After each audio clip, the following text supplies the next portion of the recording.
इस वीडियो में हम लोग D pharm first year pharmaceutical chemistry means that pharmaceutical inorganic chemistry हमें फर्स्ट ईयर में पढ़ना है। उसमें टॉपिक हमारा एक है बहुत इंपॉर्टेंट टॉपिक है radiopharmaceuticals and contrast media. ठीक है, एक वीडियो में हम पूरा जितना भी आपको टॉपिक्स इस चैप्टर में जितने भी सब टॉपिक पढ़ना है। ठीक है, जैसे रेडियो एक्टिविटी से शुरू है, उसके बाद टाइप्स ऑफ रेडिएशन या इमिशन जिसको कहते हैं। ठीक है,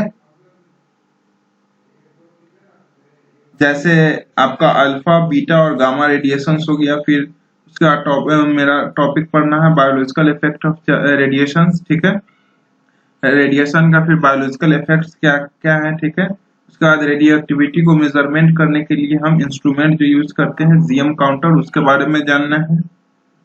रेडियो एट आइसोटॉप्स के बारे में जानना है, उसका यूजेस जानना है। स्टोरेज कंडीशंस भी जानना है और प्रिकॉशंस जो स्टोरेज करते समय या हैंडल करते समय हम रेडियो फार्मास्यूटिकल्स का क्या क्या प्रिकॉशंस है, कैसे उसको हैंडल करना है। ठीक है, क्योंकि रेडियो फार्मास्यूटिकल्स बहुत ही हाईली रिएक्टिव होता है। ठीक है, इसलिए हमें प्रिकॉशंस जानना बहुत इंपॉर्टेंट, बहुत जरूरी है। ठीक है, उसके बाद हम लास्ट टॉपिक की तरफ बढ़ेंगे, वो मेरा होगा रेडियो ओपेक कंट्रास्ट मीडिया, जिसमें हमें बेरियम सल्फेट के बारे में पढ़ना है। ठीक है, यह वीडियो कुछ ज्यादा लंबी होगी, इसलिए डिस्क्रिप्शन में आप टाइम ड्यूरेशन टॉपिक का देख सकते हैं, उससे आपको क्लियर हो जाएगा कि आपको टॉपिक जो पढ़ना है वहां आप स्किप कर सकते हैं वीडियो को डायरेक्टली। वीडियो स्टार्ट करने से पहले एक रिक्वेस्ट है, अगर आप इस चैनल पे नया हैं तो चैनल को सब्सक्राइब कर लें। अगर आपको ये कंटेंट हेल्पफुल लगती है, आपको वीडियो पसंद आती है, तो वीडियो को लाइक करें। आप कमेंट करके भी बता सकते हैं। चलिए हम अब वीडियो को स्टार्ट करते हैं। ठीक है, सबसे पहले हम रेडियो एक्टिविटी से की तरफ से बढ़ेंगे, ये हमारा टॉपिक ही है। ठीक है, सबसे पहले हम जानेंगे रेडियो एक्टिव डीके क्या होता है। Radioactive decay is the process by which an unstable atomic nucleus loses energy by radiation। हमारा रेडियो एक्टिव डीके होता है। एग्जाम्पल से हम समझेंगे। सबसे पहले वेरियस आइसोटोप्स ऑफ कार्बन हम जानते हैं, कार्बन। ठीक है, हमारा आइसोटोप्स जो कार्बन का है, ये मेरा आइसोटोप्स है। ठीक है, ये हमारा, ठीक है, स्टेबल न्यूक्लाइड्स होता है। ठीक है, ये स्टेबल है, तो यहाँ पे डिकम्पोजिशन नहीं होगा, नो डिकम्पोजिशन टेक्स प्लेस। ठीक है, और ये दोनों मेरा अनस्टेबल है, अनस्टेबल न्यूक्लाइड्स है।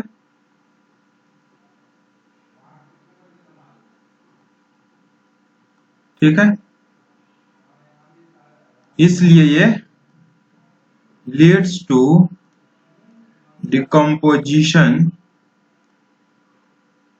विथ इमिशन ऑफ रेडिएशन, ठीक है, इन स्टेबल आइसोटोप्स। ठीक है, ये यहां से इधर जब ये स्टेबल आइसोटोप्स की तरफ ये अनस्टेबल न्यूक्लाइड्स बढ़ेगा कार्बन का, यहाँ पे डीके प्रोसेस होगा, means that emission of radiation, यहाँ से इमिशन ऑफ रेडिएशन होगा। ठीक है, कोई भी एक अनस्टेबल न्यूक्लाइड से रहता है वो एक्सेस अमाउंट ऑफ एनर्जी को पोजेस करता है और उसको डिस्चार्ज करता है पार्टिकल के फॉर्म में या रेडिएशन के फॉर्म में। क्यों? क्योंकि उसको स्टेबल बनना होता है। ठीक है, any unstable nuclide possesses excess energy and they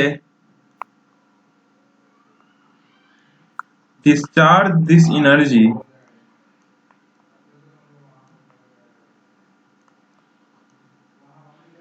in the form of particles या फिर रेडिएशंस के फॉर्म में and become stable। यहां भी वही वेरियस टाइप्स ऑफ, यहां पे भी वही कार्बन का हम आइसोटोप्स लेकर जान समझ सकते हैं।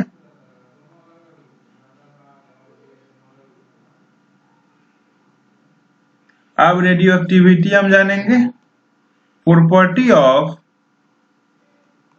Certain nuclides of emitting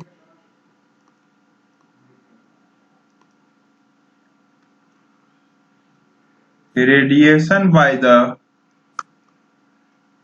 spontaneous transformation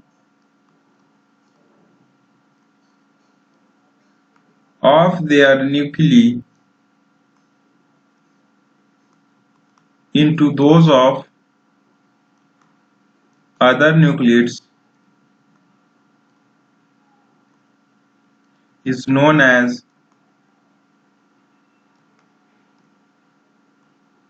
radioactivity of the nuclides। ठीक है, हमारा रेडियो एक्टिविटी ऑफ द न्यूक्लिड्स होता है। ठीक है, अब हम रेडियोएक्टिव सब्सटेंस के बारे में जानेंगे। रेडियोएक्टिव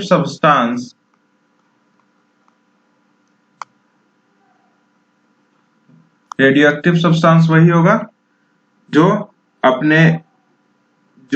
रेडियोएक्टिव सब्सटेंस एक अनस्टेबल न्यूक्लियर टाइप सब्सटेंस होगा। ठीक है, जो एक्सेस एनर्जी पोजेस करेगा और उसको डिस्चार्ज करेगा एनर्जी को पार्टिकल्स फॉर्म में या फिर रेडिएशन के फॉर्म में स्टेबल बनने के लिए। तो यही radioactive substance are used in medicine as sources of radiation for radiotherapy and for diagnostic purpose।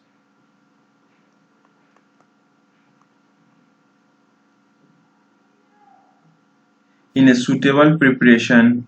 Directly तो हम देंगे नहीं, उसके लिए एक प्रिपरेशन ये सबका होगा। ठीक है, in a suitable preparation to prevent the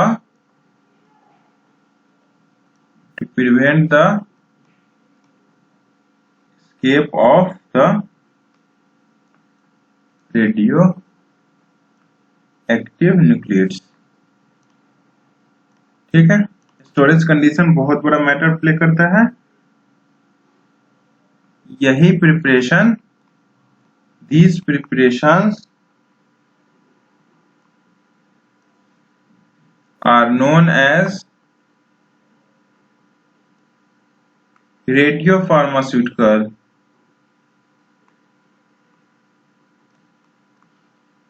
preparation. ठीक है,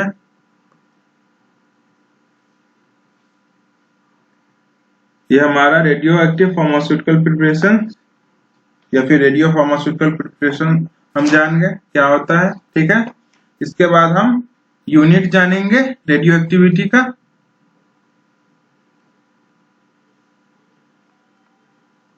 units of radio activity,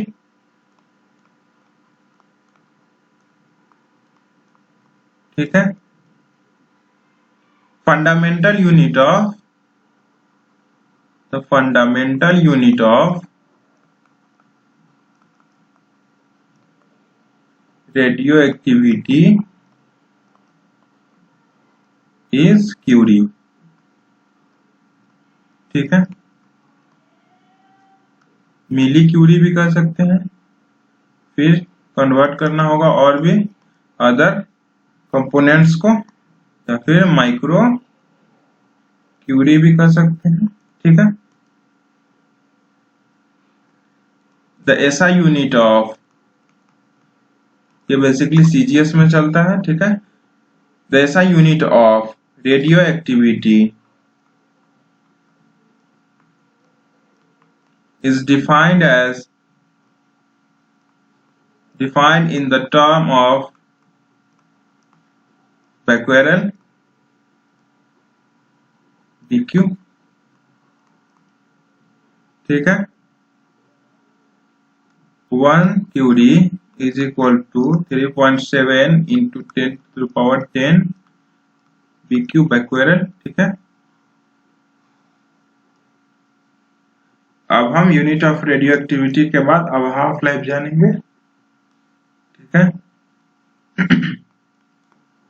half life,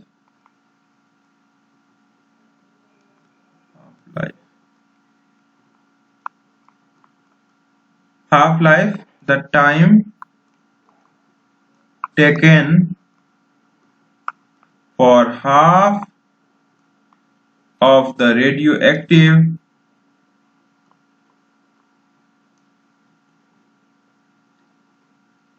nuclei to disintegrate is known as half life, ठीक है। half life is also defined as the time in which the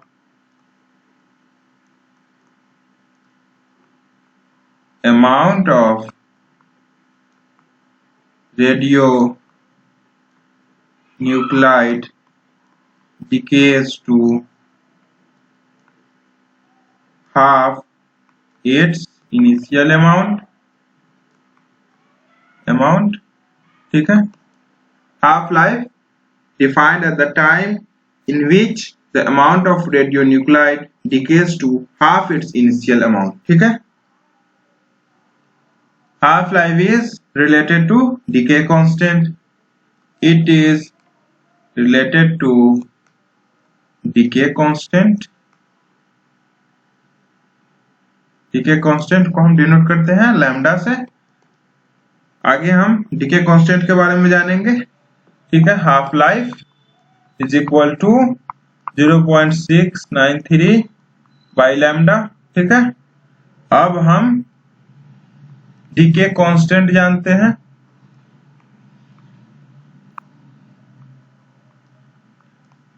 इसको हम lambda से denote करते हैं। It is the fraction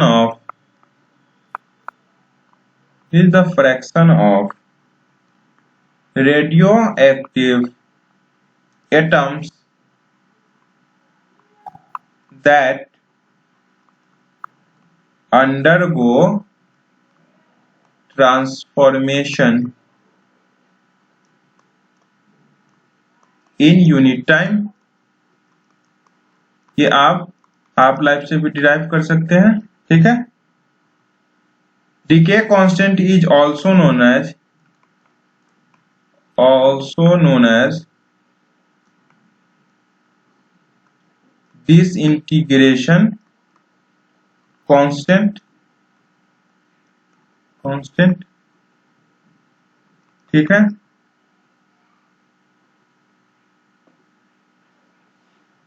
radio active disintegration होता है, ठीक है। Radio active disintegration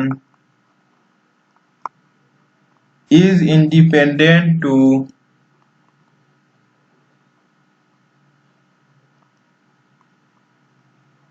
the temperature,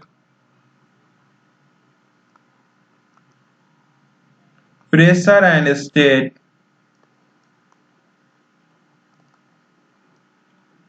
of chemical combination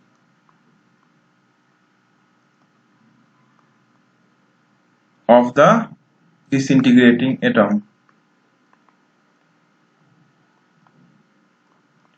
independent होता है, ठीक है, radioactive disintegration. The important point है, the disintegration of a radionuclide is equal to the rate of emission of particles, ठीक है। अब हम लोग टाइप्स ऑफ रेडिएशन जानेंगे, जिसमें alpha particles radiation, beta particles radiation और गामा पार्टिकल्स रेडिएशन हम लोग पढ़ेंगे, ठीक है। सबसे पहले हम ये जानते हैं कि radio active isotopes radiation emit करता है, ठीक है,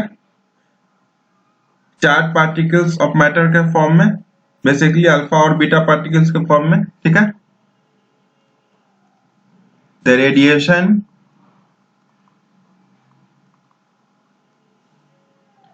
radiation emitted by radioactive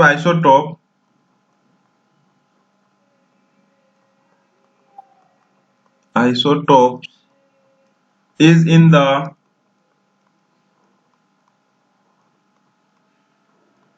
form of charged particles of matter, alpha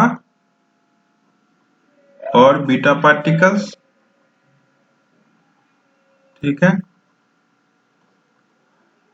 after emission of charge particles means that after emission of alpha और beta particles the nucleus still has excess energy which is dissipated in the form of gamma rays, ठीक है। After the emission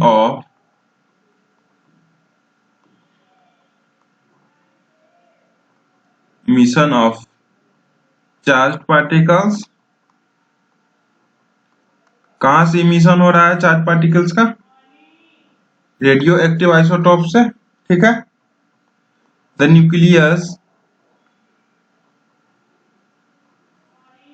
still has excess energy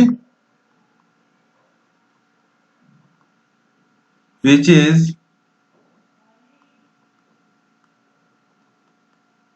dissipated in the form of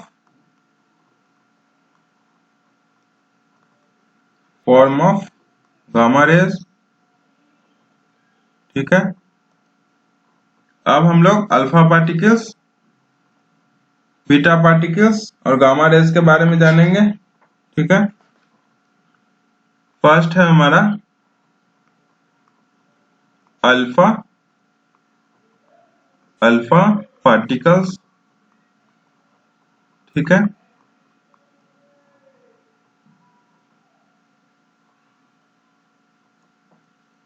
alpha particles are equivalent to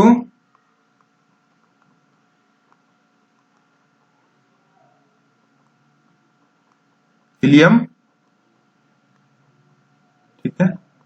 symbolic representation करते हैं, helium nuclei containing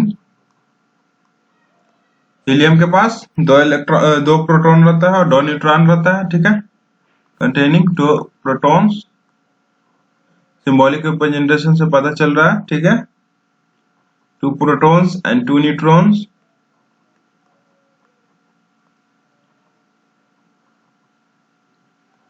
charge particles रहता है heavy, ठीक है, आपका beta particles जो रहता है अल्फा पार्टिकल से लाइटर रहता है, ठीक है, heavy and positively charged particles, ठीक है। अल्फा पार्टिकल के पास हाई आयोनाइजेशन पावर रहता है, high ionising power upon interaction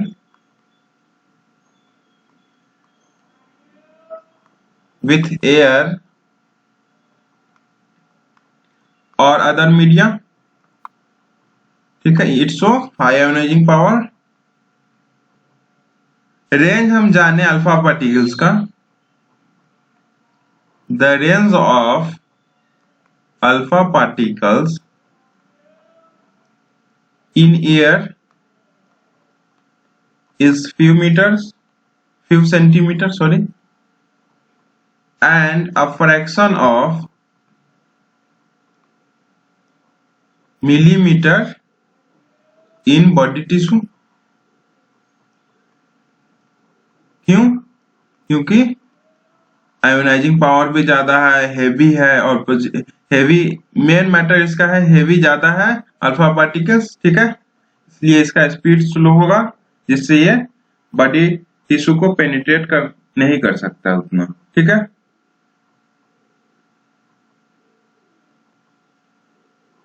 ठीक है, अल्फा पार्टिकल्स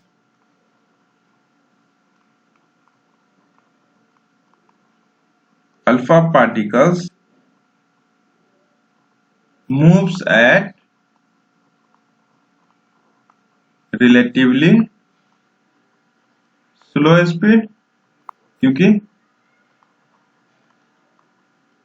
इसका वेट हेवी है, हेवी वेट, ठीक है, ड्यू टू हेवी वेट, ठीक है। Alpha particles are usually emitted only from element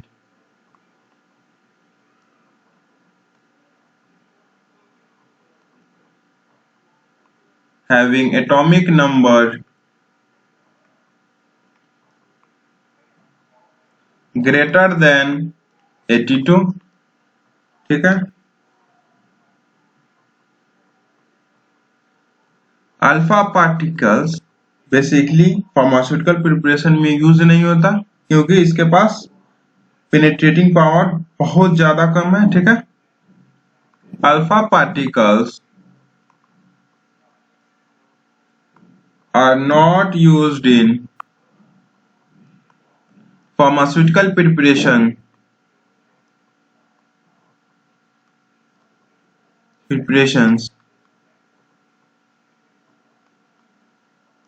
because of its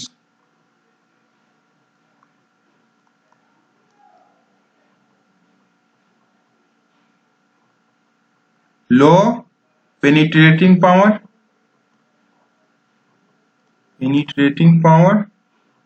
in the tissue penetrating power कितना होता है टिश्यू में, इन सेंटीमीटर में, इन मिलीमीटर में होता है, ठीक है। एग्जाम्पल हम देख लें, डिके ऑफ यूरेनियम, ठीक है, यूरेनियम 238 92, यूरेनियम थोरियम में चेंज होगा, ठीक है, 90 प्लस, ये हमारा इक्विवेलेंट है हीलियम के, ठीक है। अब हम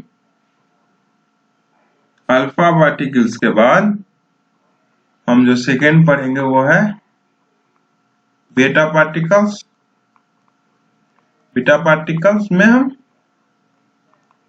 बीटा पार्टिकल्स में लाइट वेट होता है, फर्दर हाई पेनिट्रेटिंग पावर होता है इसका, ये सब जानेंगे हम। ठीक है,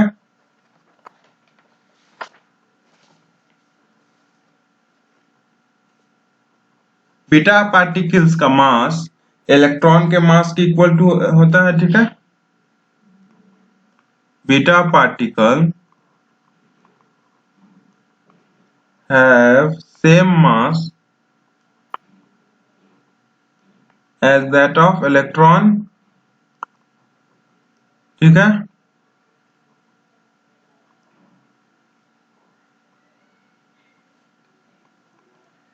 beta particles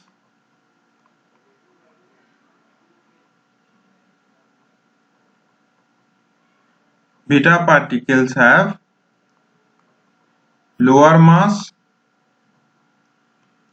than alpha particles। ठीक है, lighter than alpha particles।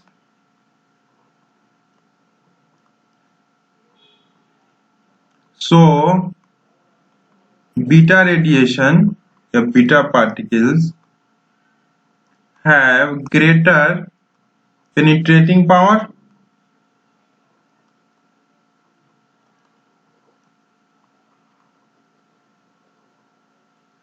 than that of alpha rays।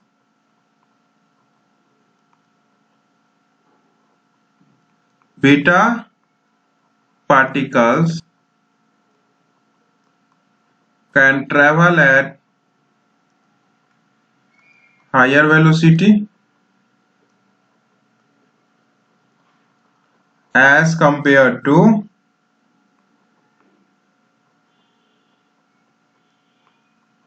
alpha particles। ठीक है, अब हम रेंज जानते हैं बीटा पार्टिकल्स का। Beta particles ranges in air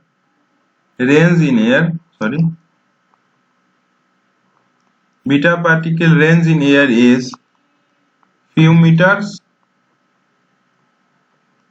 and range in body tissue is in centimeter। ठीक है,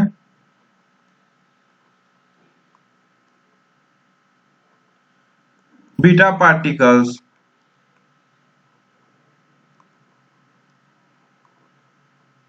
have less ionizing power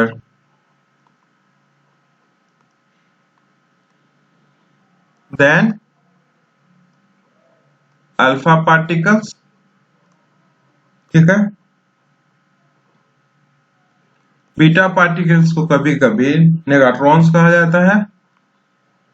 beta particles are sometimes called as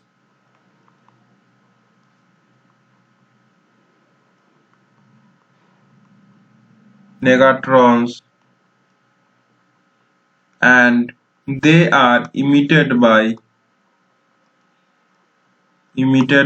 unstable nuclei having neutrons in excess of protons। ठीक है, example हम देख लेते हैं carbon isotopes में ही हम। ठीक है, list to change of nitrogen isotope. ठीक है, इलेक्ट्रॉन हमारा इमिशन इलेक्ट्रॉन का हुआ। ठीक है, ये हमारा कार्बन 14 रेडियो एक्टिव था। ठीक है, ये नाइट्रोजन हमारा स्टेबल है और यहां से बीटा इमिशन हुआ, ठीक है, बीटा पार्टिकल्स के तौर पे, ठीक है। बीटा पार्टिकल्स का फार्मास्यूटिकल बायोलॉजिकल एप्लीकेशन में यूज होता है, ठीक है। Beta particles are useful in biological application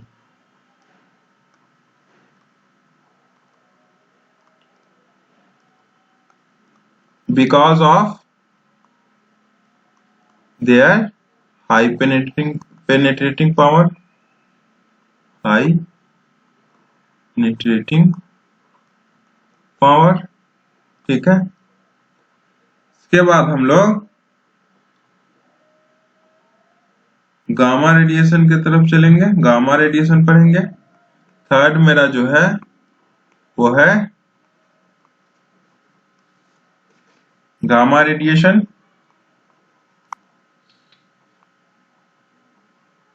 ठीक है। गामा रेडिएशन शॉर्ट वेवलेंथ होता है, ठीक है, एक्सरे टाइप का, और स्पीड जो होता है इसका वो स्पीड ऑफ लाइट के इक्वल होता है, ठीक है।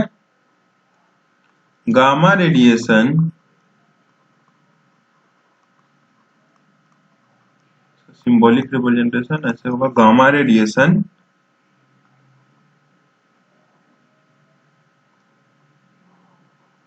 गामा रेज का हम बात करेंगे, रेडिएशन तो गामा रेज से ही इमिट होगा।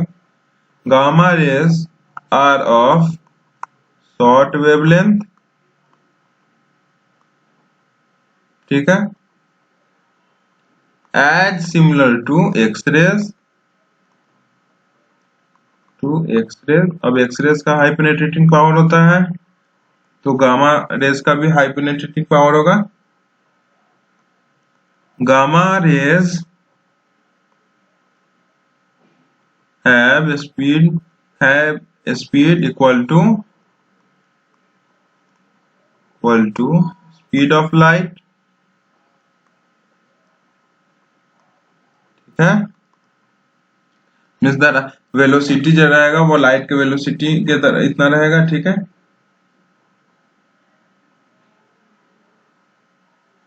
Gamma raise is supposed to a photon के तौर पे गामा रेज को सपोज किया जाता है विथ इलेक्ट्रोमैग्नेटिक रेडिएशन, ठीक है, मैग्नेटिक रेडिएशन, ठीक है। Means that gamma rays is a combination of photon with electromagnetic radiation, ठीक है। और हम जैसे बीटा रेडिएशन अल्फा रेडिएशन का देख रहे थे वहां पे वो पार्टिकल्स से कंसिस्ट करता है, ठीक है। Unlike other radiation consist of particles, ये थोड़ा अलग है, ठीक है। This radiation means that gamma radiation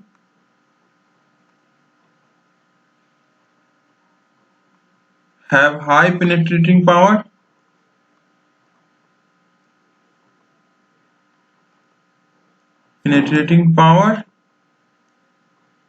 because of very high energy,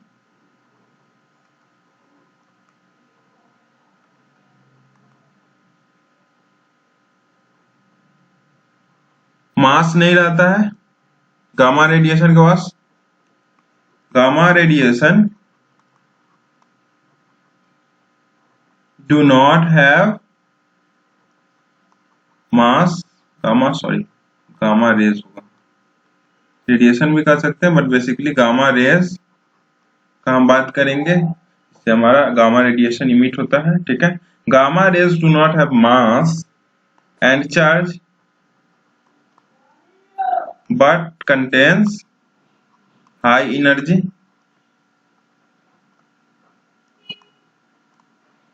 ठीक है, अब गामा रेज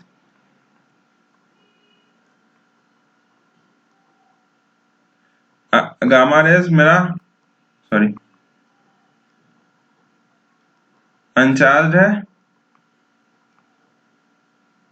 ठीक है, तो इसके पास आयोनाइजिंग पावर बहुत कम होगा, पुअर आयोनाइजिंग पावर। ठीक है, गामा रेज का एप्लीकेशन मेडिसिन में बहुत ज्यादा है, फर्दर डायग्नोस्टिक पर्पस में भी गामा रेज का एप्लीकेशन है। Gamma rays have wide application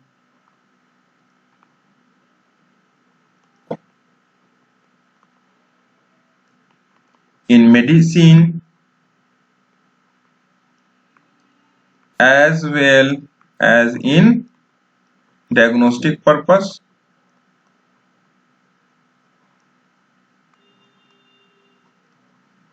ठीक है, आपका टाइप्स ऑफ रेडिएशन यहाँ पे। अब हम लोग बायोलॉजिकल इफेक्ट ऑफ रेडिएशन जानेंगे। ठीक है, sorry, biological effect of radiation में the effect of radiation upon biological tissue depend on a number of factor. ठीक है, जो रेडिएशन का इफेक्ट बायोलॉजिकल टिश्यू पे होता है वो नंबर ऑफ फैक्टर्स पे डिपेंड करता है। ठीक है, the effect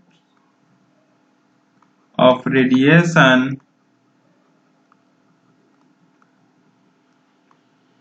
upon biological tissues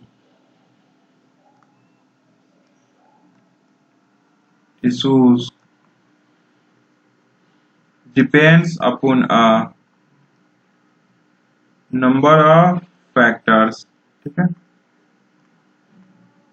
कौन कौन से फैक्टर हो सकते हैं वही जानते हैं। फर्स्ट फैक्टर होगा रेडिएशन का कितना एबिलिटी है टिश्यू पेनिट्रेशन का। ठीक है, एबिलिटी ऑफ द रेडिएशन, जैसे हाईएस्ट आपका गामा रे का है penetrating power, ability of the radiation to penetrate tissues. ठीक है,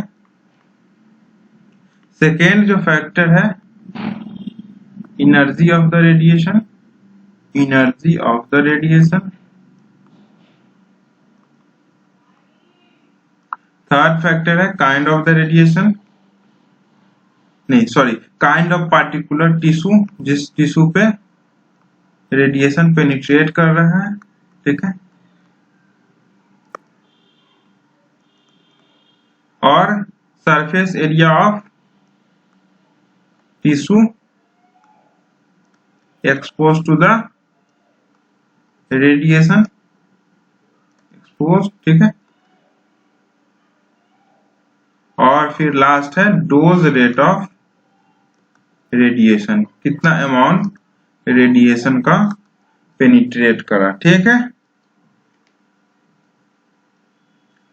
रेडिएशन इंटरैक्ट करता है टिश्यू के मॉलिक्यूल्स, टिश्यू में जो मॉलिक्यूल्स प्रेजेंट है उसके साथ, और वहां से एबनॉर्मल केमिकल स्पीसीज जैसे फ्री रेडिकल्स वहां से बना लेता है। ठीक है, the radiation interacts with the molecules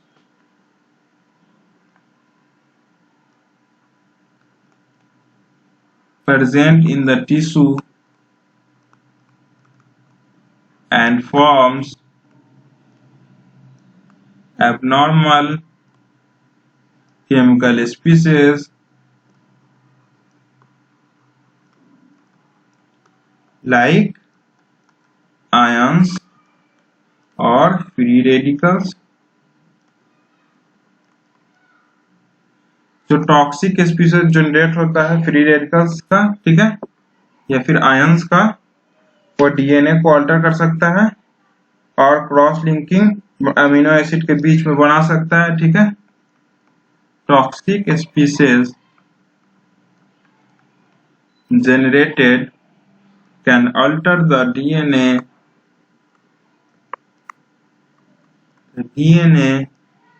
in cells and forms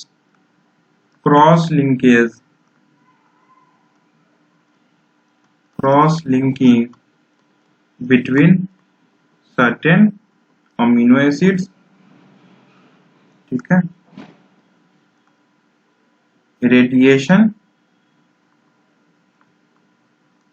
जब टिश्यू को पेनिट्रेट करेगा, H2O प्रेजेंट होगा, वहां से चेन रिएक्शन इनिशिएट होगा, ठीक है। सॉरी,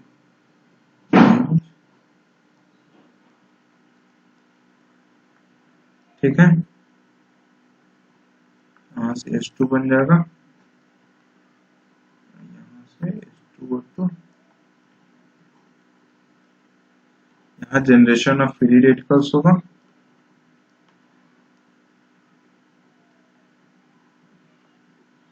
ठीक है। इनिशिएट चेन रिएक्शन, ठीक है।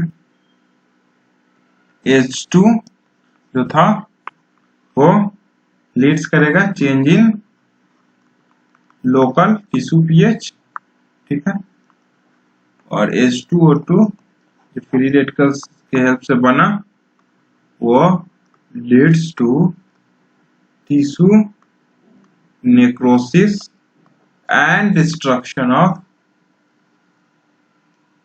ऑर्गन्स, ठीक है। इतना इंपॉर्टेंट ये सब पढ़ना नहीं है, फिर भी आप नॉलेज के लिए जान सकते हैं। जनरल केसेस में ये देखा गया है कि रेडिएशन लिविंग सेल के लिए हार्मफुल है। In general radiation are harmful to the living cells, ठीक है, बट इन रेडियोथेरेपी या फिर use of radio OPEC contrast media, radiation का यूज होता है वहां पे, ठीक है। रेडियोथेरेपी, अभी हम रेडियोथेरेपी के बारे में ही जानेंगे। Radiations are used to destroy disease tissue, ठीक है। रेडिएशन के हेल्प से डिजीज टिश्यूज को डिस्ट्रॉय किया जाता है without destroying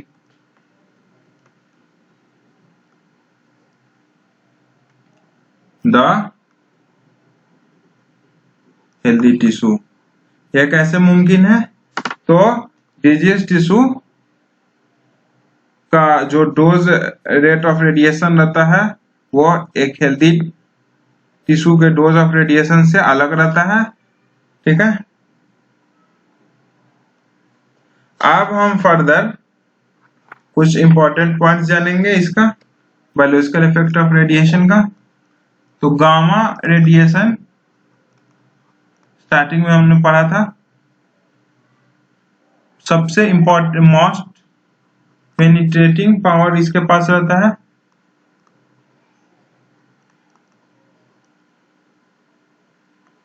and used to treat deep seated tumors, ठीक है। ट्यूमर्स के ट्रीटमेंट के लिए डीप सीटेड जो ट्यूमर्स होता है, ठीक है, उसको ट्रीट करने के लिए गामा रेडिएशन का यूज करते हैं। इंटरनली ओरल रूट से iodine 131 is used to destroy disease thyroid tissue, healthy thyroid tissue बच जाएगा, डिजीज थायराइड टिश्यू का डिस्ट्रक्शन हो जाएगा आयोडीन 131 से व्हेन गिवन ओरली। ठीक है, जब ओरली आयोडीन 131 का एडमिनिस्ट्रेशन होगा उसके हेल्प से डिजीज थायराइड टिश्यू का डिस्ट्रक्शन हो जाएगा। ठीक है,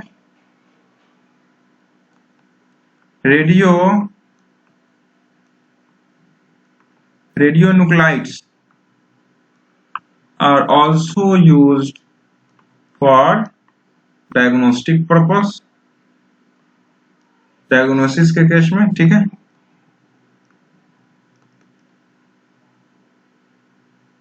एग्जाम्पल हम ले देते हैं। ठीक है,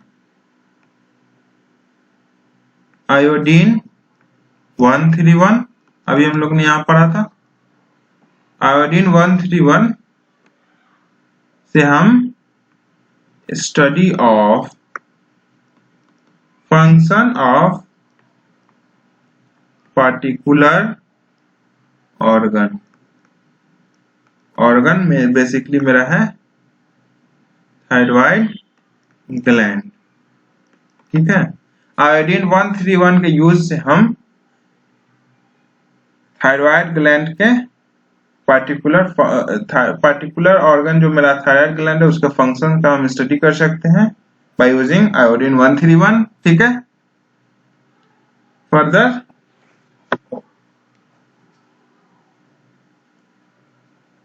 to trace the location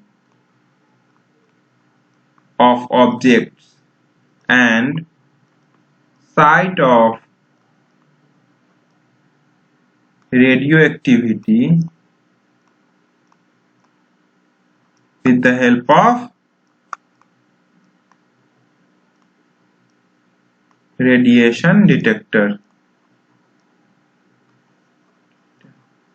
ये हमने क्यों लिखा? जैसे ब्रेन ट्यूमर को ट्रेस करने के लिए हम आयोडीन 131 का यूज करते हैं। ठीक है, उससे हमें लोकेशन पता चल जाता है। यहाँ जो ऑब्जेक्ट मेंशन्ड है ये हमारा बेसिकली तब उस केस में ट्यूमर हो जाएगा, ब्रेन ट्यूमर। उसका लोकेशन आपके रेडिएशन डिटेक्टर से लोकेशन ट्रेस हो जाता है। ठीक है, इसका एग्जांपल हम ले लें, I-131 is used to trace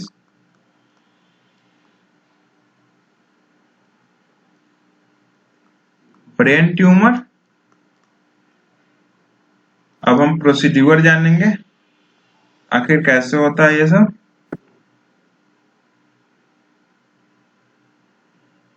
I-131 inject होता है, इंजेक्टेड इनटू पेशेंट। ठीक है, उसके बाद I-131 एब्जॉर्ब्ड होगा डिजीज्ड ब्रेन टिश्यू से। ठीक है, एब्जॉर्ब होने के बाद वहां से इमिशन होगा गामा रेडिएशन का। ठीक है, उसके बाद डिटेक्शन हो जाएगा, detection of radiation through the skull. और लास्ट स्टेज जो है वो है आइडेंटिफिकेशन ऑफ लोकेशन और site of brain tumour.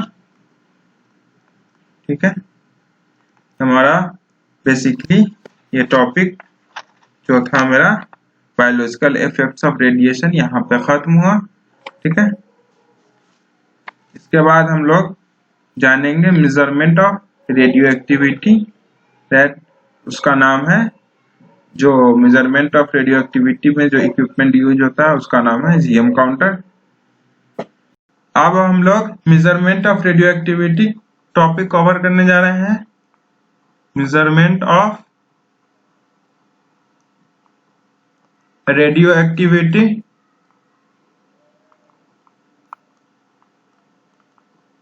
Radio activity को मेजर करने के लिए हम लोग जो इंस्ट्रूमेंट का यूज करते हैं उसका नाम है GM counter.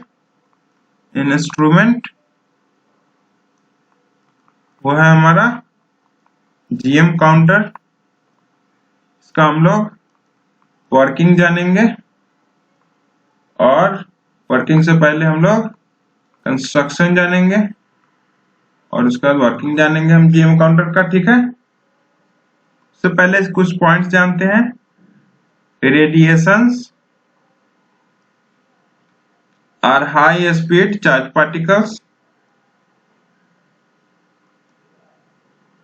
Charge particles exception है गामा रे, जो चार्ज पार्टिकल्स नहीं होता है लेकिन हाई स्पीड रहता है। which can be deflected by ionizing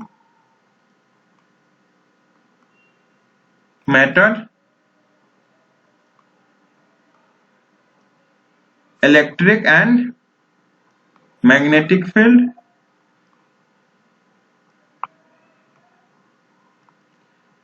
this property of radiation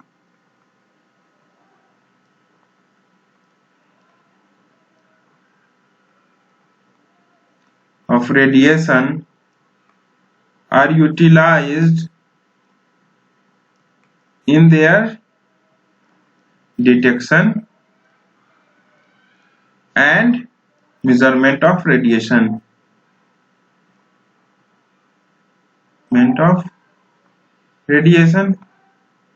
Okay, GM counter detect करता है, ठीक है, और सभी जितने भी रेडिएशन अल्फा बीटा और गामा रेडिएशन है उसको मेजर करता है। जीएम काउंटर फुल फॉर्म इसका हम जान लें, Geiger Muller. GM counter is a device used for the detection and measurement of all types of radiation। all types में आ जाएगा अल्फा बीटा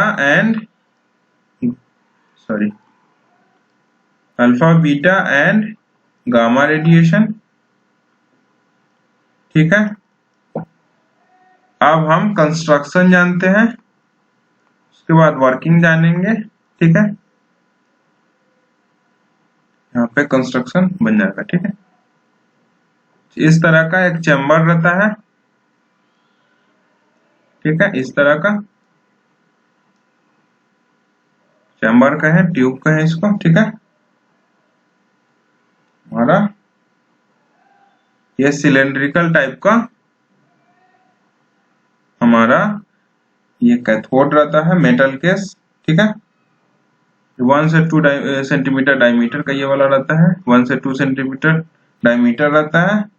ठीक है, इसके बाद ये मेरा टंगस्टन वायर है। ठीक है, ठीक है,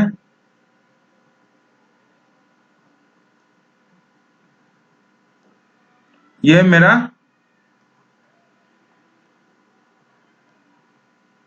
कैथोड है, मेटल केस। ठीक है, कैथोड है, ठीक है, ये मेरा टंगस्टन वायर है। ठीक है, एनोड है मेरा ये। ठीक है, को हम और बनाते हैं। ये मेरा एक सप्लाई हो गया,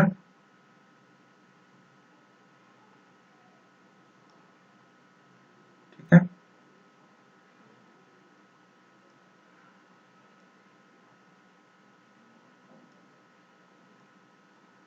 ये मेरा सप्लाई हो गया, ठीक है। अब ये कनेक्टेड है वैक्यूम ट्यूब एम्पलीफायर से।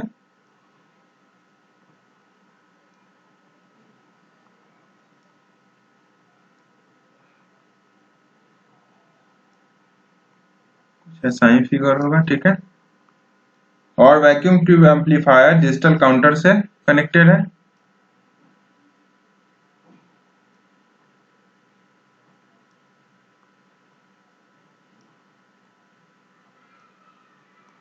तो ये मेरा डिजिटल काउंटर है, से कनेक्टेड है, ठीक है। यहाँ पे ही शो करेगा रेडिएशन, डिटेक्शन होगा रेडिएशन का, और उसके बाद उसका मेजरमेंट होगा रेडिएशन का, डिजिटल काउंटर पे ही शो होगा वो। ये मेरा वैक्यूम ट्यूब एम्पलीफायर है। ये हमारा कंस्ट्रक्शन हो गया, ठीक है। अब हम वर्किंग जानते हैं। वर्किंग आखिर किस तरह से ये जीएम काउंटर वर्क करता है, ठीक है। The counter consists of 1 to 2 centimeter diameter. The counter consists of 1-2 centimeter diameter cylinder of glass coated with silver, और यही cylinder acts as a cathode, ठीक है। अब हम फिगर में भी देख लें, ठीक है। तो ये जो मेरा है ये वाला पार्ट, ये हमारा मेटल केस है, ठीक है। ये मेरा सिलेंडर है जो एज ए कैथोड एक्ट कर रहा है, ठीक है। सिल्वर से कोटेड होगा ये, ठीक है। अंदर से ग्लास, ऊपर से सिल्वर कोटेड, ठीक है। उसके बाद फाइन मेटल वायर, टल wire, basically tungsten wire use होता है, is mounted inside the tube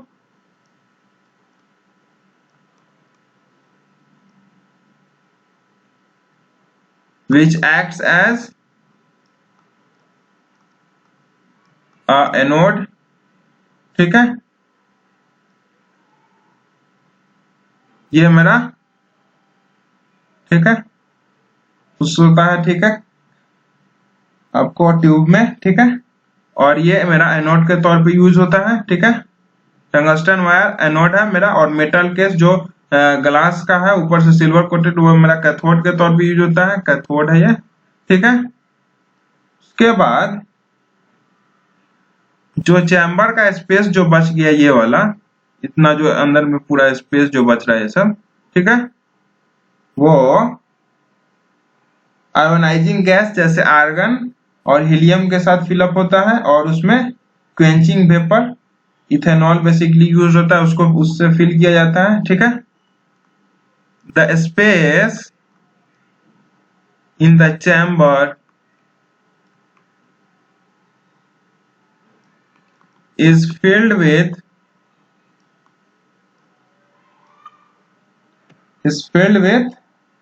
mixture of ionizing gas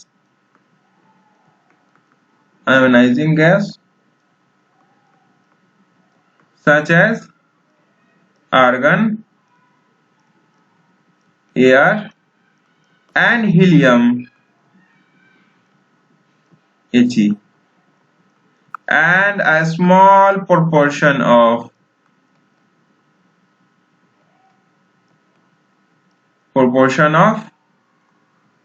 quenching vapor, ठीक है। अब हम एक पॉइंट क्विंचिंग वेपर के बारे में जान लेते हैं, ठीक है। तो quenching vapour basically quenching vapour के तौर पे इथेनॉल यूज होता है, ठीक है। It prevents the false pulses that may be produced in the chamber due to positive ions approaching the cathode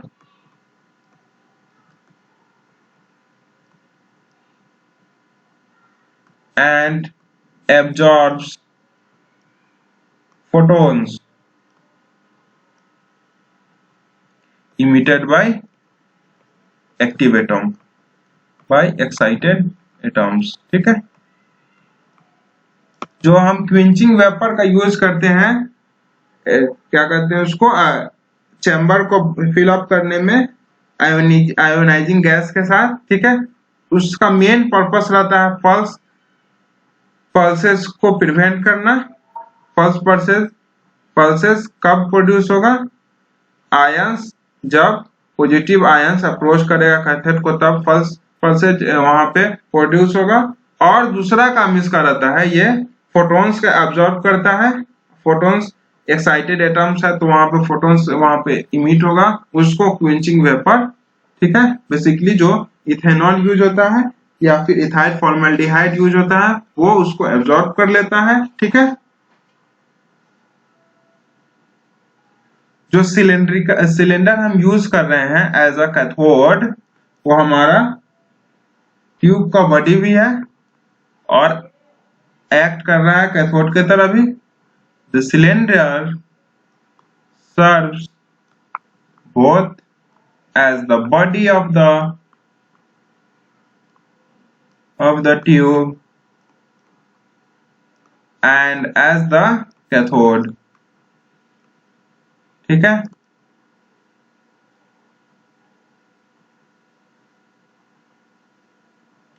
इसके बाद हम और जानते हैं इसका, ठीक है, working. Radiation entering the tube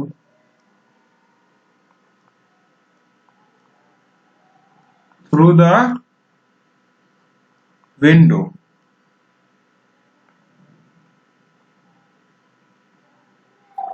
a thin section of the wall of outer wall, वहां से रेडिएशन को अंदर हेल्प करके इंटर करा जाएगा। Ionises atoms of the gas, ठीक है। जो चैम्बर में पहले से आयोनाइजिंग गैस जैसे आर्गन ये सब है उसको आयोनाइज करेगा, ठीक है। In the presence of high voltage, in the presence of high voltage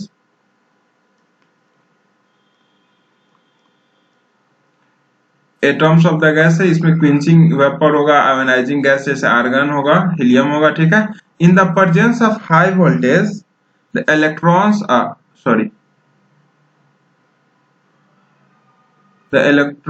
are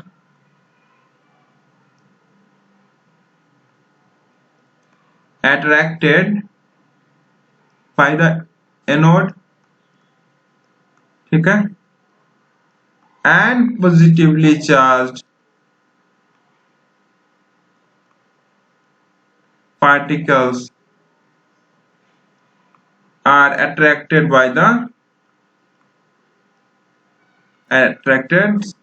towards the cathode,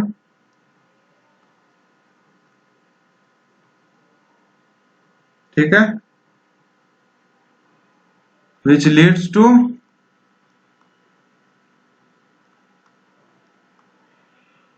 constituting a flow of current, ठीक है। इसके बाद each particles of the radiation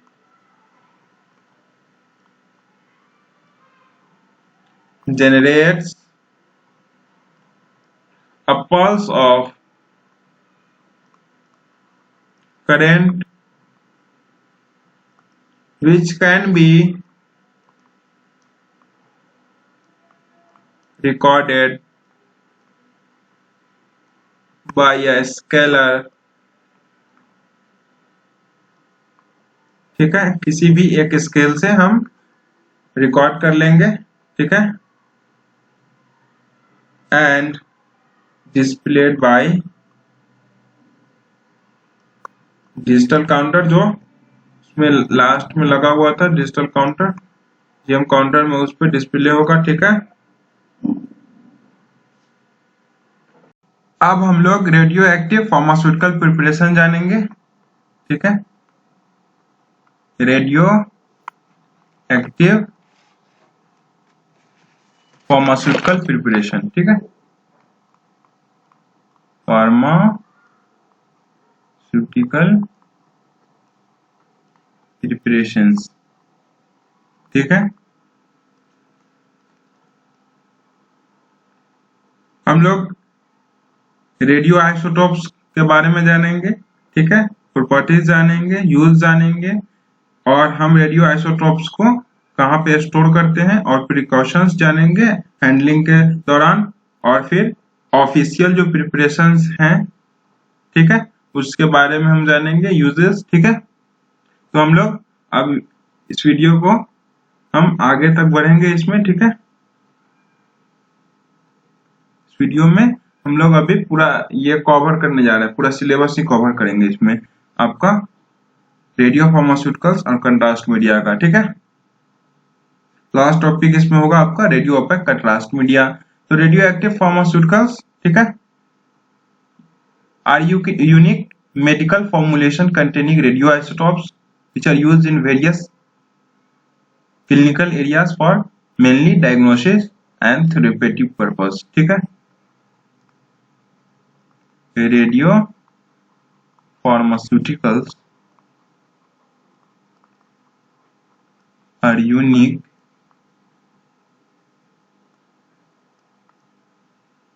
medical formulation, medicinal या मेडिकल भी कर सकते हैं। ठीक है, medicinal formulation containing radioisotopes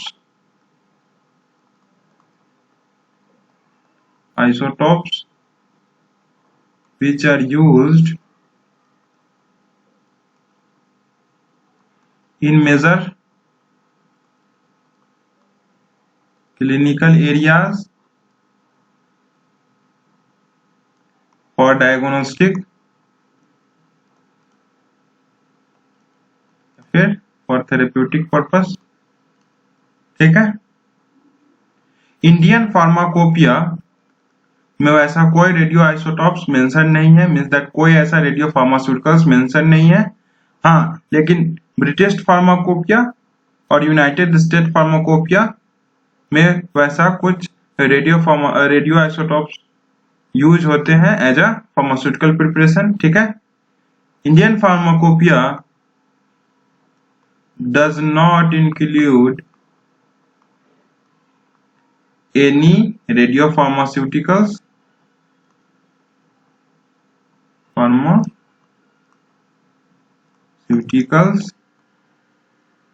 however British, sorry अब बीपी डायरेक्ट लिख लीजिए, BP and USP includes few radioisotopes as pharmaceutical preparation। एक हम लोग वैसे सोडियम आयोडाइड के बारे में जानेंगे जो बीपी और यूएसपी में मेंशन्ड है, ठीक है, फार्मास्यूटिकल प्रिपरेशंस, ठीक है। अब हम लोग सोडियम आयोडाइड रेडियो फार्मास्यूटिकल्स के बारे में जानेंगे, ठीक है। 5131 सॉल्यूशन मेंशन्ड है ब्रिटिश फार्माकोपिया में एंड यूनाइटेड स्टेट फार्माकोपिया में, ठीक है। सबसे पहले हम प्रॉपर्टीज जानेंगे।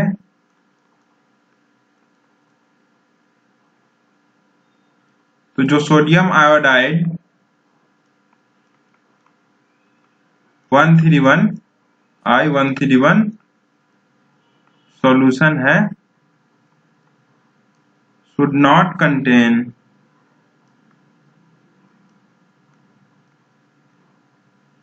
less than 90% and not more than 110% of labeled amount of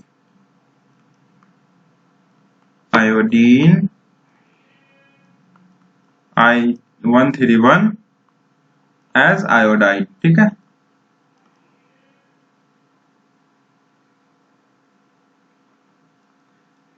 iodine 131 है, ठीक है, वो एक रेडियो आइसोटोप्स है, रेडियो एक्टिव आइसोटोप्स, ठीक है, is a radio active isotopes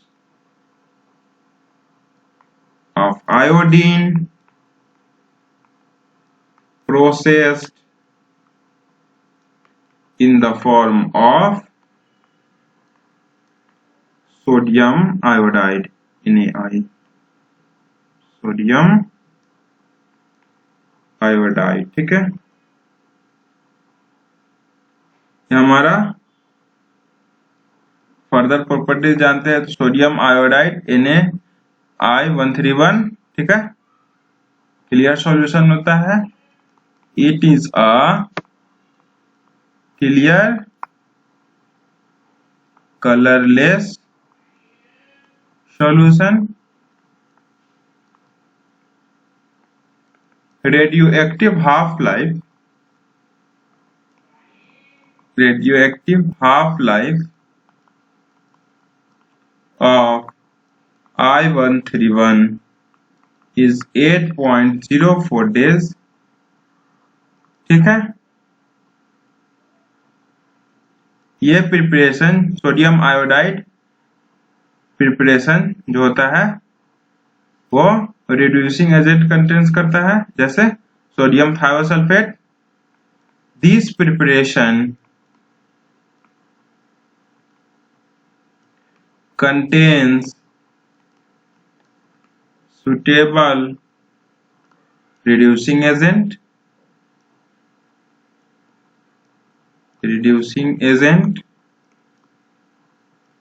such as sodium thiosulfate, ठीक है, to prevent the oxidation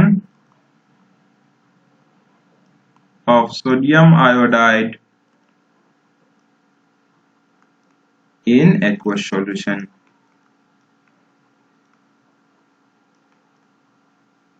writing अब क्लियर होगी पूरी, ठीक है।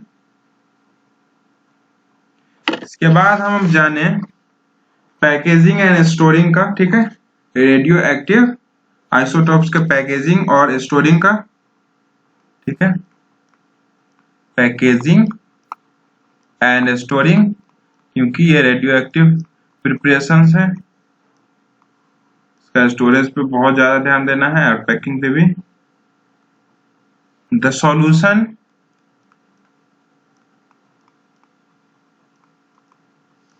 Is packed in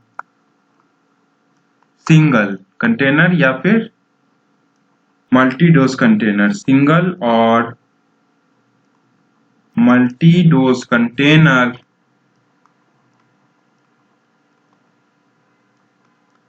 that have been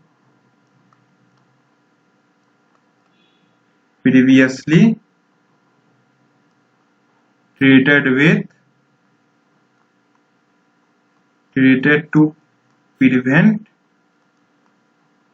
absorption. Sorry, ये इस सॉल्यूशन को वैसे कंटेनर में स्टोर करना है, या तो कंटेनर सिंगल डोज का होगा या मल्टी डोज कंटेनर होगा, जिसको पहले से ही उस कंटेनर को ऐसा ट्रीट कर गया हुआ है, ऐसा ट्रीट उसका करा गया हुआ है जिससे एब्जॉर्प्शन ना हो, सॉल्यूशन का एब्जॉर्प्शन कंटेनर के साथ ना हो। ठीक है, containers used to handle sodium iodide 131 I131 solution should be first rinsed with a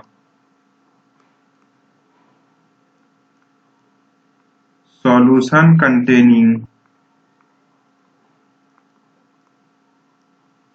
0.8% sodium bisulfite and 0.25% of sodium iodide, and then with water until last rinsed has been neutral to litmus. Containers जो sodium iodide I131 solution को जो handle करेगा, ठीक है, उस container को सबसे पहले एक सॉल्यूशन जिसमें 0.8% सोडियम बाइसल्फाइड हो और 0.25% सोडियम आयोडाइड हो, उस सॉल्यूशन से उस कंटेनर को रिंसिट करना है। ठीक है, उसके बाद वाटर से रिंसिट करना है तब तक जब तक वो कंटेनर न्यूट्रल ना हो लिटमस से। ठीक है, अब लेबलिंग भी एक इम्पॉर्टेंट फैक्टर है, कंटेनर का लेबलिंग। ठीक है, labelling amount of I131 as iodide expressed in माइक्रोबेक्वेरल और माइक्रोक्यूरी। ठीक है, कितने अमाउंट ऑफ रेडियो आइसोटोप्स होगा। ठीक है, यहाँ पे I131 है तो यहाँ पे आयोडाइड है। ठीक है, उसको एक्सप्रेस किया जाएगा माइक्रोबेक्वेरल में,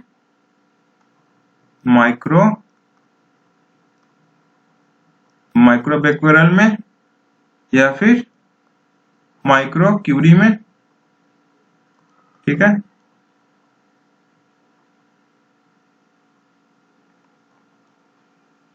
contents are intended for diagnostic or therapeutic purpose।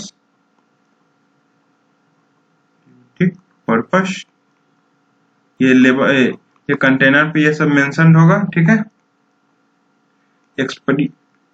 Expiration date भी मेंशन होगा, आखिर कब एक्सपायर कर रहा है ये। ठीक है, और एक स्टेटमेंट लिखा होगा। ठीक है, बेसिकली रेट से ही लिखा रहता है, क्वेश्चन टाइप। ठीक है, रेडियो एक्टिव मटेरियल।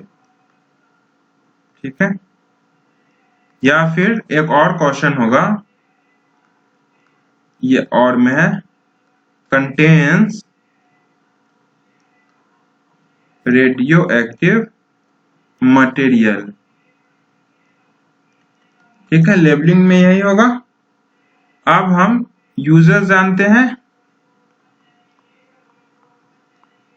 ठीक है, सोडियम आयोडाइड I131 का यूजेस डायग्नोस्टिक एड के तौर पे यूज होता है।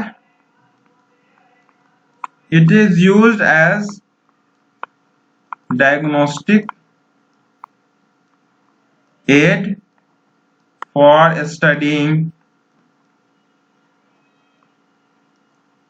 the functions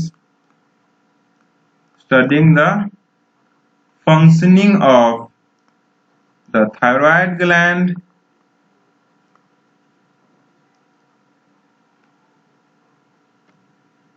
and scanning the thyroid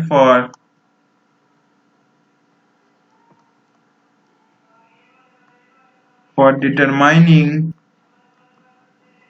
the size,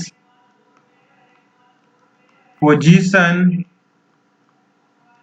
and tumor location।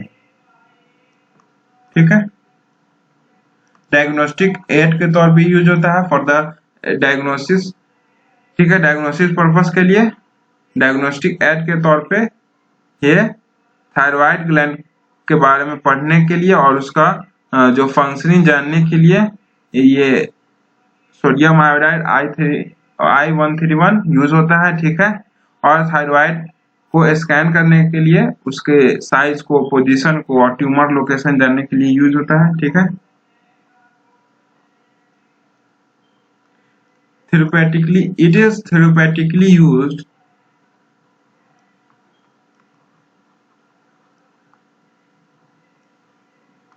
for destroying tissues in the treatment of hyperthyroidism,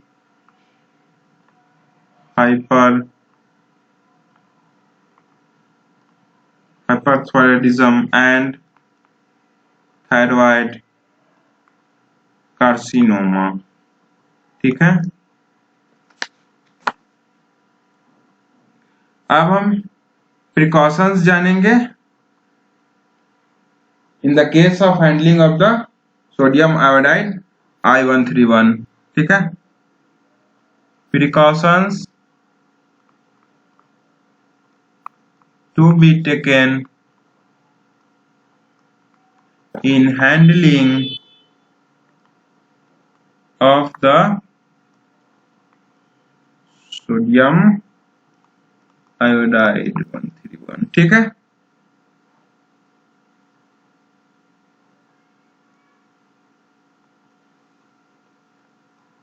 radio pharmaceuticals question से start है। रेडियो फार्मास्यूटिकल्स के handling का। ठीक है, should be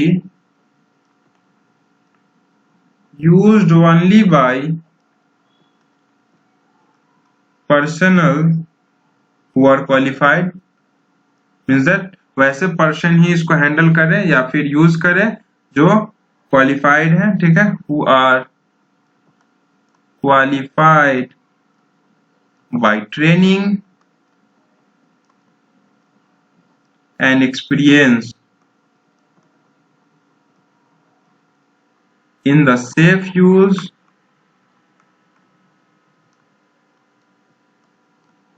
and handling of radionuclides। ठीक है,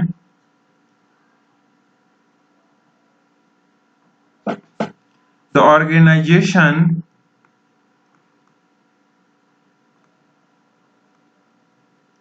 dealing with radiopharmaceuticals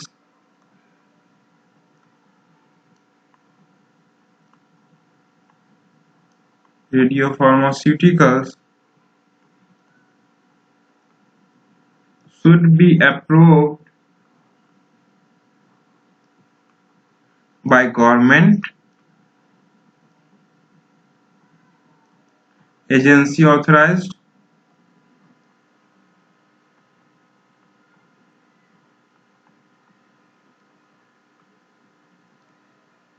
agency authorized to license the use of radionuclides in the organization। ठीक है, अब बेसिकली हैंडलिंग के बारे में ही है फोकस। ठीक है, तो wear water proof gloves during the entire NaI-131 solution handling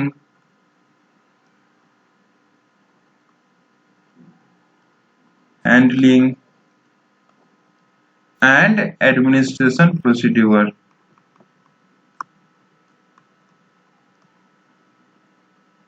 इस सॉल्यूशन का जब इसको हम हैंडल कर रहे होंगे या फिर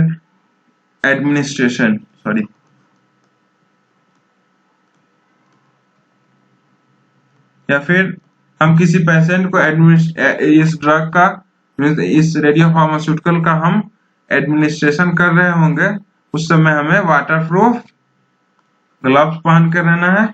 ठीक है,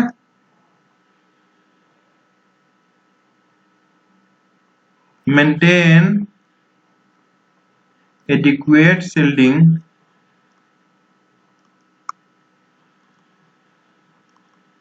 during the radiation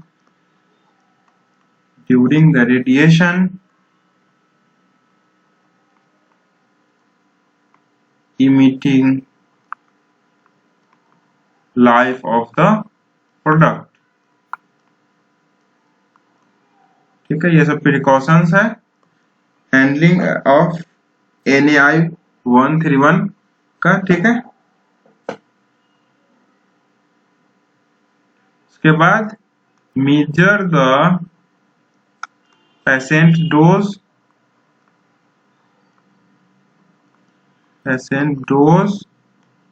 using a suitable radioactivity calibration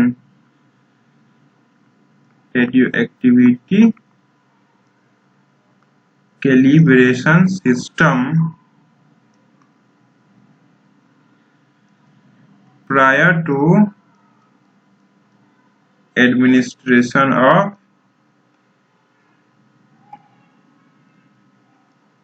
radiopharmaceuticals।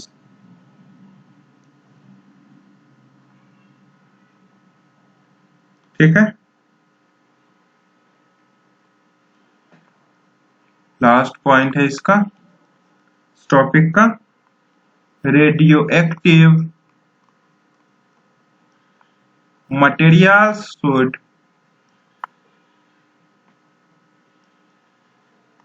be kept in suitable labeled containers। ठीक है, shielded by lead bricks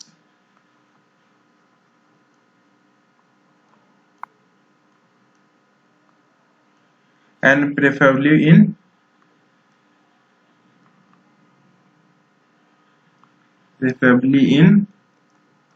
remote area। ठीक है, रेडियो एक्टिव मटेरियल को एक सुटेबल लेबल कंटेनर में स्टोर करना है, उसको लीड ब्रिक से सील कर देना है, और बेसिकली इतना कोशिश रहना चाहिए कि रेडियो एक्टिव सब्सटेंस बेसिकली एक रिमोट एरिया में ही स्टोर हो, जहां पे अगर कभी कंटेनर अगर बाय चांस खुल भी जाए तो जो रेडियो एक्टिव डीके वहां पे जो प्रोसीड्यूर चले उससे किसी भी वहां के इंसान, वहां पे तो रिमोट एरिया में बेसिकली खाली जगह पे ही होगा ये, तो वहां पे किसी भी इंसान को कोई इससे हानि ना पहुंचे। ठीक है, precautions in handling of the radio pharmaceuticals आपका टॉपिक खत्म हुआ। उसके बाद ऑफिशियल प्रिपरेशन हम कुछ जानेंगे। ठीक है,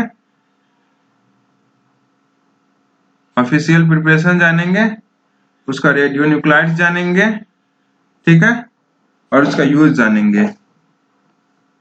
ऑफिशियल प्रिपरेशंस। वीडियो तो बहुत लंबी हो गई, खैर कोई बात नहीं। प्रिपरेशन नेम जानेंगे सबसे पहले, रेडियो न्यूक्लाइड्स जानेंगे, ठीक है, और लास्ट में हम यूज जानेंगे। सबसे पहला मेरा है कैल्शियम क्लोराइड। ये आप टेबुलर फॉर्म में बना सकते हैं, हम टेबल बनाएंगे तो और लेट लगेगा। अभी जो रेडियो न्यूक्लाइड्स है वो है मेरा कैल्शियम 47।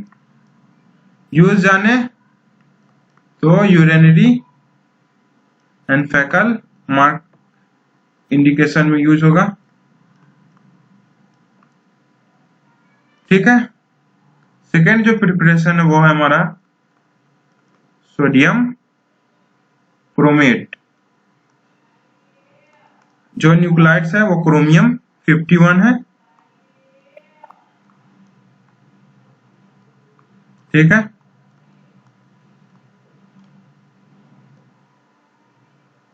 क्रोमियम 51 है। यूज इसका है to study red blood cells volume and its survival time, ठीक है। थर्ड मेरा प्रिपरेशन है इर्बियम सिट्रेट। रेडियो न्यूक्लाइड जो प्रेजेंट है वो है मेरा इर्बियम 169। यूज है used in the treatment of arthritic condition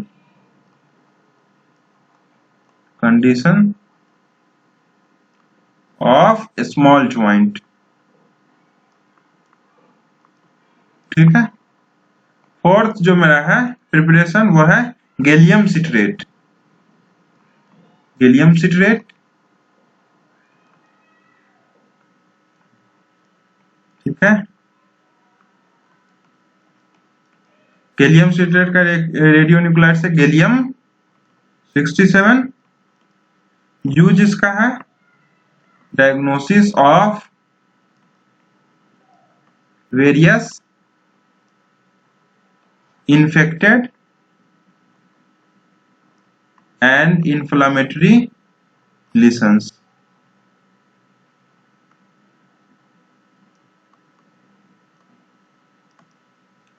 fifth जो मेरा है या तो फेरिक क्लोराइड का है या फेरिक सिट्रेट का है। फेरिक क्लोराइड और फेरिक सिट्रेट, ठीक है। आयरन 59 रेडियो न्यूक्लाइड्स है। यूज जान लेते हैं फेरिक क्लोराइड का, to measure RBC life span and iron absorption, ठीक है। सिक्स्थ मेरा जो प्रिपरेशन है सोडियम आयोडाइड है, ठीक है। जो रेडियो न्यूक्लिड प्रेजेंट है वो आयोडीन 131 है, ठीक है।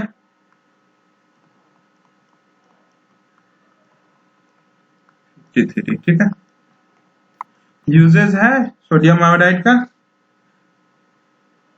बेसिकली अभी इसी के बारे में हम लोग पढ़े हैं कुछ देर पहले, ठीक है। यूज है to study the thyroid function, ठीक है। सेवेंथ जो मेरा है वो है सोडियम फॉस्फेट, रेडियो न्यूक्लाइड्स जिसमें प्रेजेंट है मेरा फॉस्फोरस 32। इसका यूज है in the case of diagnosis of malignant neoplasm, is that cancerous neoplasm, and in the case of and diagnosis of leukemia। ठीक है, कंट्रास्ट मीडिया पढ़ने जा रहे हैं जिसमें हमें कंपाउंड पढ़ना है इस टॉपिक में बेरियम सल्फेट। ठीक है, तो हम सबसे पहले जानेंगे आखिर रेडियो ओपेक कंट्रास्ट मीडिया होता क्या है। ठीक है,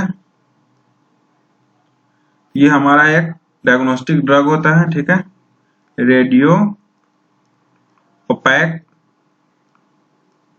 contrast media are the diagnostic drug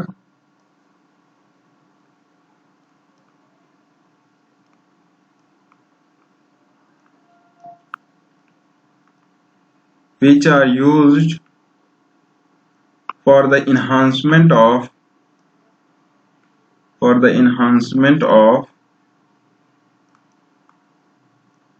radiographic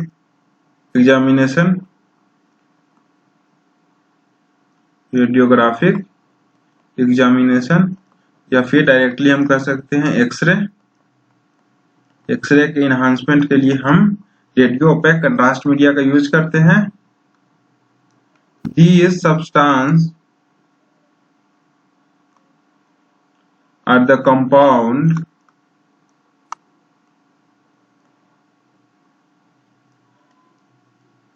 में ये इनऑर्गेनिक कंपाउंड भी हो सकते हैं या फिर ऑर्गेनिक भी हो सकते हैं। ठीक है, हमें यहाँ पे इनऑर्गेनिक पढ़ना है। ठीक है, these substances are the compound that have the property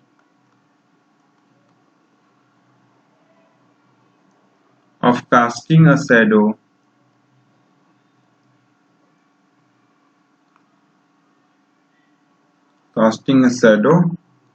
on X-ray films। ठीक है, radio OPEC contrast media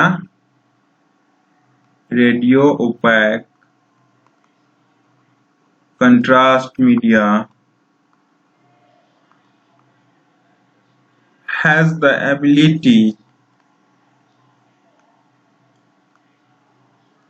to stop the passage of X-ray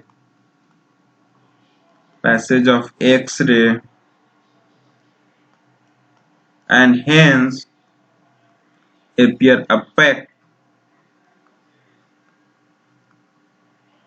on X-ray experiments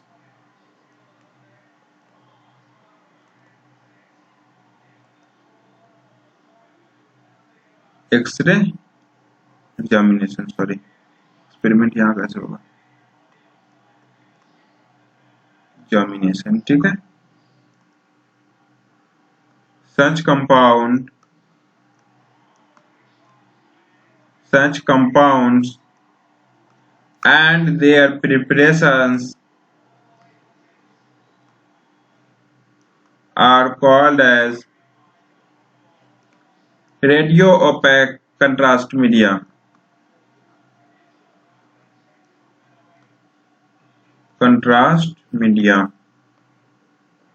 ठीक है, these compounds are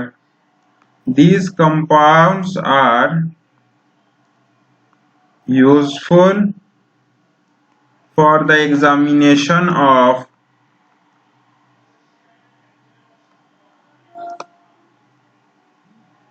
GIT।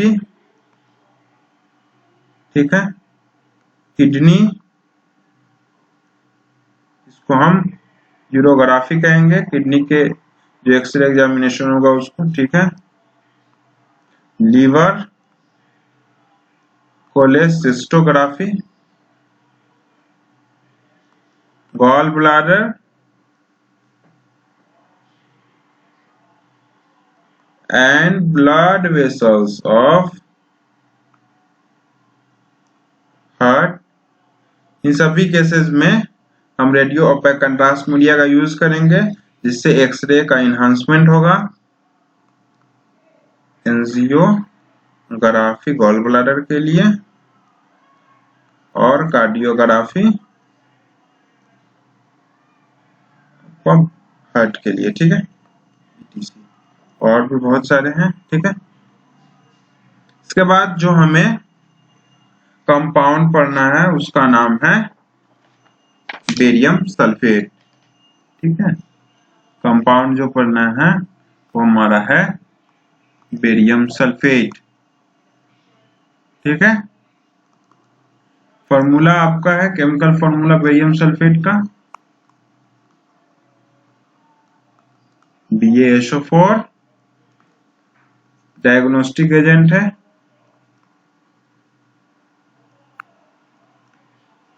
Contrast media के तौर पे act करता है, X-ray contrast media. Enhancement of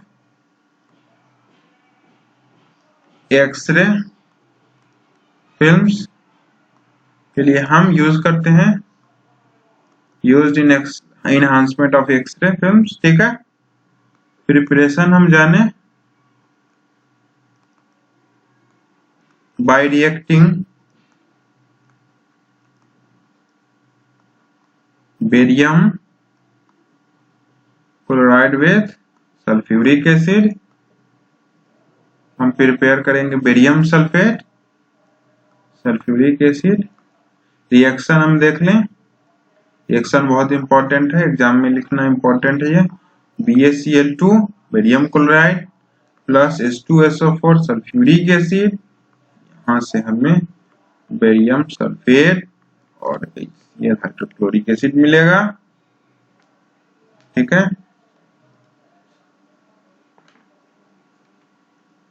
उसके बाद कमर्शियली जो प्रिपरेशन होता है वो जान लेते हैं। Commercially BaSO4 is obtained from mineral barite and processed with carbon to form water insoluble barium sulphide, ठीक है। BaS ये बेरियम सल्फेट है, ठीक है। ये ऑब्टेन करने का ये प्रोसेस पूरा जाएगा, अभी और है इसमें प्रोसेस, ठीक है। जब बेराइट को हम प्रोसेस कर देंगे कार्बन के साथ तो water insoluble barium sulphate sulphide बनेगा, ठीक है। Barium sulphide is further reacted with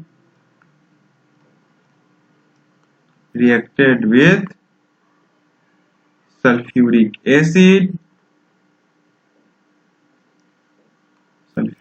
acid to give pure barium sulfate,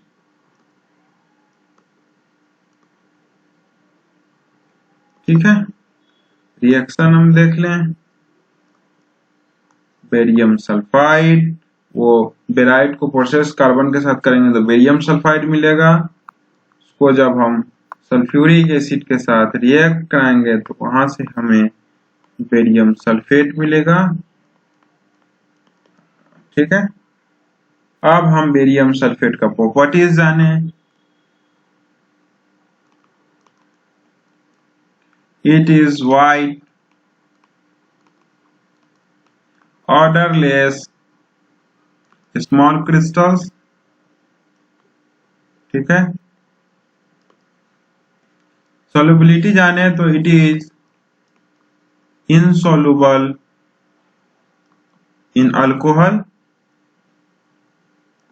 and very slightly soluble in water,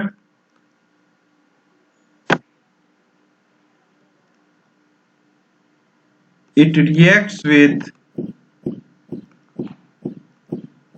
concentrated sulfuric acid and gives soluble bisulfate salt। ठीक है, इसका reaction हम देख लें।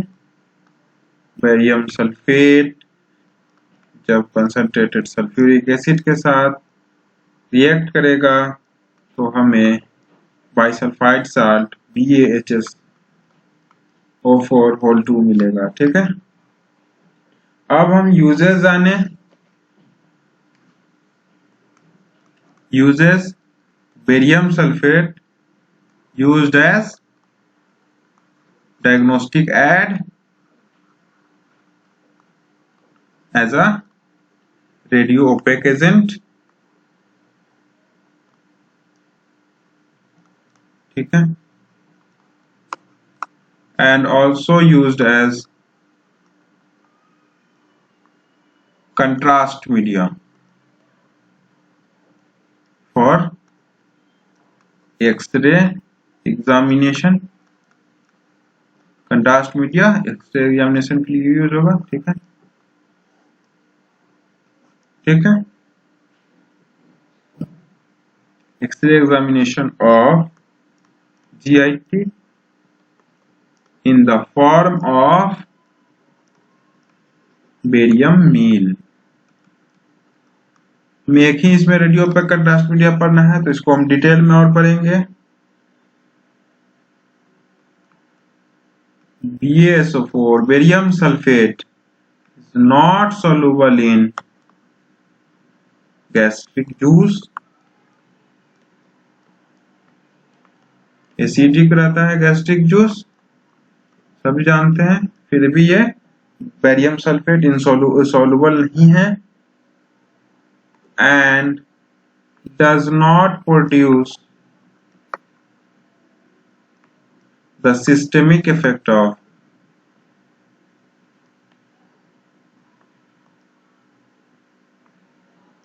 soluble toxic barium salt. क्योंकि toxic जो barium salt है वो सोलुबल है, लेकिन हमारा बेरियम सल्फेट इनसोलुबल है, सोलुबल नहीं है गैस्ट्रिक जूस में, जिससे हमारा टॉक्सिक इफेक्ट नहीं शो करता है। ठीक है, अब हम जानते हैं अगर जब हमें X-ray examination enhancement X-ray examination का चाहिए तो हम बेरियम सल्फेट को यूज कैसे करेंगे। ठीक है, barium sulphate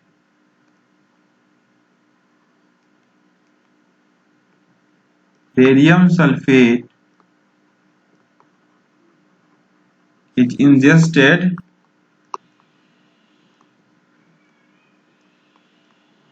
for use in GIT in the form of suspension, usually with flavoring and suspending agent। ठीक है, अप्रॉक्स डोज जो होगा 200 से 300 ग्राम ओरली होगा। ठीक है,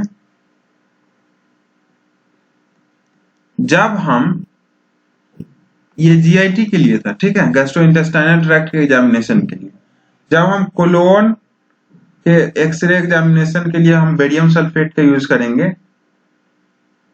तो ये इनेमा के रूट से दिया जाएगा, इनेमा गिवन बाय इनेमा। ठीक है, barium sulphate is given by enema, rectal route से दिया जाएगा। बट जब रेक्टल रूट आएगा तो जो डोज ऑफ एडमिनिस्ट्रेशन रहेगा वो इंक्रीज हो जाएगा। 200 to 300 ग्राम ओरली था तो वहां पे 400 to 700 ग्राम रेक्टली हो जाएगा। ठीक है, for X-ray examination of colon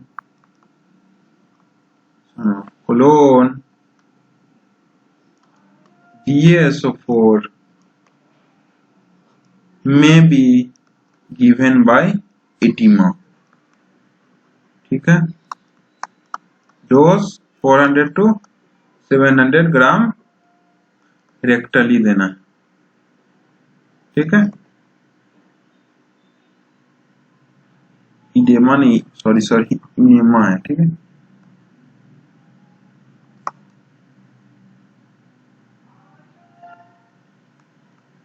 precautions हमें रखना है,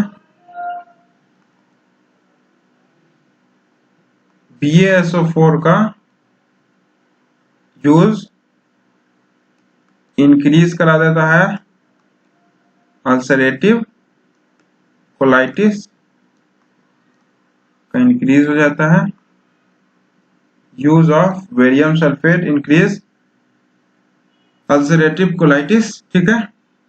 आपका ये टॉपिक खत्म हुआ, ठीक है।